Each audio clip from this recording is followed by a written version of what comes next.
C'est le 10 juillet 2023 en fin d'après-midi qu'ont eu lieu le vernissage et la cérémonie de remise des prix du concours international de dessin sur le thème du dialogue entre la magnifique province du Jiangsu et le monde.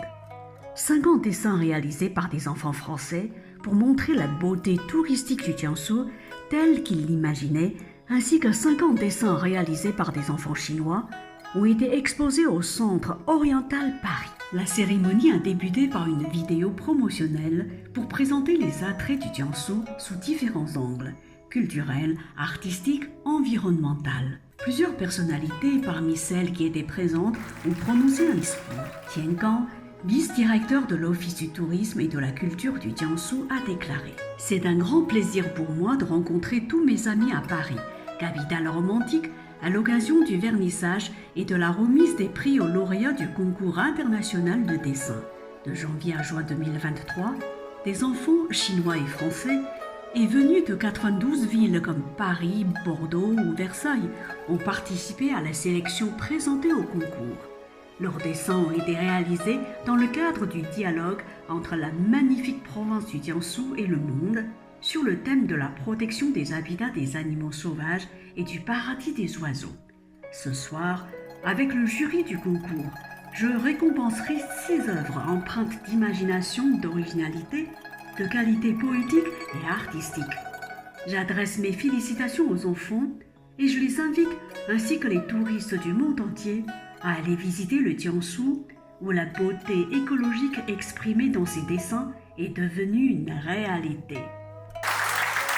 C'est par vidéo interposée que Christophe Decloux, membre du jury et directeur général du comité régional du tourisme Paris-Île-de-France, a adressé un message dans lequel il a déclaré « Que les jeunes puissent s'approprier le tourisme demain, évidemment un tourisme écologique, un tourisme régénératif. L'Île-de-France est composée de 80% de son territoire en espace ouvert, ce qui permet évidemment d'avoir une créativité autour des espaces qui sont proposés aux visites, aux balades de nos visiteurs dans la région, pour faire, dans le cadre de ce concours, des dessins de très grande qualité. Je sais que la province du Jiangsu développe son tourisme, et en particulier l'écotourisme sur son territoire. C'est évidemment une stratégie, une ambition qu'on partage ici en Île-de-France. Tous les dessins que vous avez proposés et présentés lors de ce concours, qui sont de très grande qualité. Catherine Barnoin, responsable des relations publiques au comité régional du tourisme Paris-Île-de-France, a quant à elle déclaré « Je félicite la province du Jiangsu pour cette initiative pédagogique qui permet aux jeunes de participer et de réfléchir aux enjeux écologiques, touristiques et environnementaux qui seront leur avenir. » Par vidéo interposée elle aussi, Laurence de Richemont, présidente du jury et qui travaille à la Direction générale du marché intérieur, de l'industrie, de l'entrepreneuriat et des PME à la Commission européenne, a déclaré « Pour moi, un grand honneur d'être désignée comme présidente du jury Jiangsu 2023. Et c'était un grand honneur, d'autant plus que ce concours, je dirais, est parfaitement en phase avec les priorités qui sont celles de l'Union européenne aujourd'hui, l'Union européenne pour laquelle je travaille au sein de la Commission européenne. En effet, la stratégie pour la biodiversité est au cœur de nos priorités au titre du Pacte vert adopté dès 2019. Et de ce point de vue, la Chine et l'Europe font face à des défis similaires. Et nous devons œuvrer ensemble pour défendre cette nature et cette biodiversité. Dans son discours, Sophie Maître, membre du jury, députée de la Gironde et ancienne vice-présidente du groupe d'amitié France-Chine à l'Assemblée nationale, a affirmé « Les civilisations chinoises et françaises sont anciennes. Elles ont toujours su échanger et s'enrichir l'une de l'autre.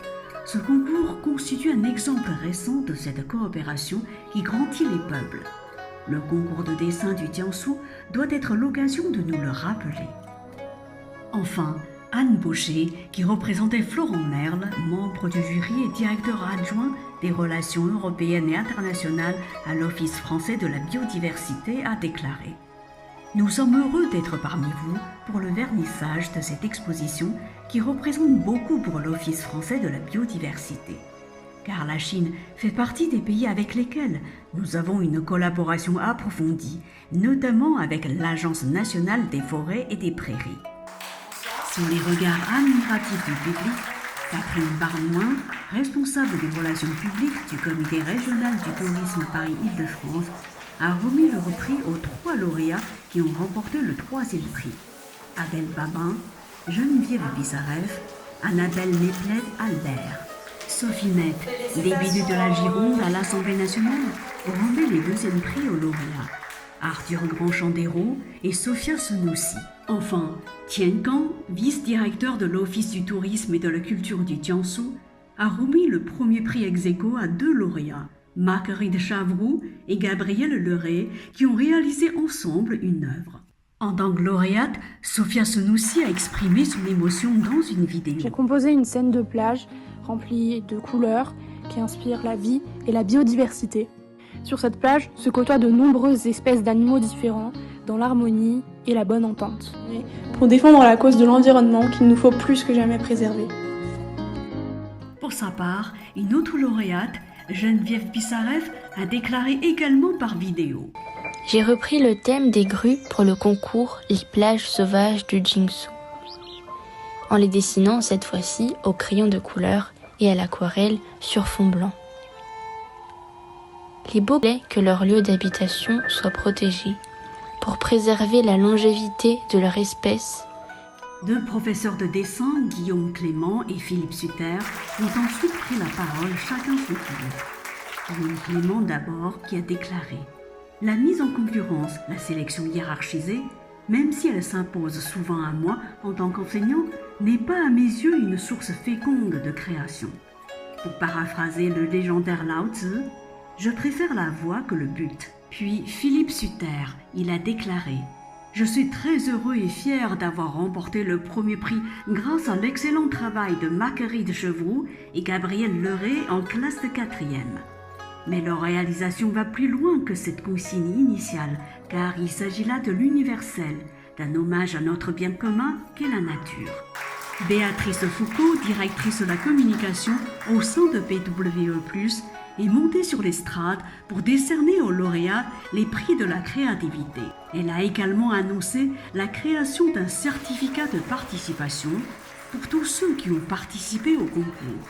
Enfin, Tien Kang, vice-directeur de l'Office du tourisme et de la culture du Jiangsu, et Sophie Met, députée de la Gironde à l'Assemblée nationale, ont procédé à l'inauguration du bureau de Paris du Centre mondial de communication Charm of Jiangsu.